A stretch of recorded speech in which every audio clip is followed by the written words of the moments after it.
Perfect.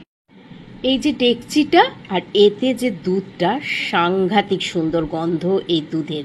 আর এই kettle, এগুলোতে তৈরি হয় ইরানিদের চায়ের দোকানে ইরানি চা।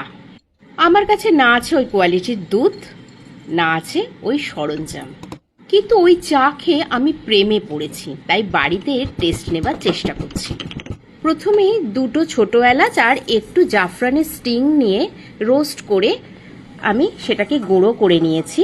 আর তার সাথে নিয়েছি একটা ছোট্ট কুচি আদা, 1 কাপ চায়ের জন্য। আর 1 কাপ বেশ মোটা দুধ ফুটতে বসিয়ে তাতে ওগুলো দিয়ে আর বেশ পরিমাণ মতো চা পাতা দিয়ে আর চিনি খাবো না বলে সুগার ফ্রি দিয়ে ভালো করে ফুটিয়ে নিয়েছি।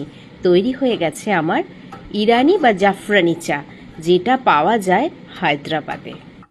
বিশ্বাস করুন, একবার করে দেখুন আর খেয়ে দেখুন, প্রেমে পড়তে আপনি বাধ্য।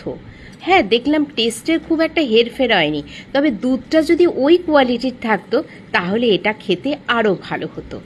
ইরানি চায়ের সাথে সার্ভ করা হয় ওসমানিয়া বিস্কিট, তবে আমার কাছে ওসমানিয়া বিস্কিট নেই, আমি সাধারণ বেকারির বিস্কিট দিয়ে এটা খাচ্ছি।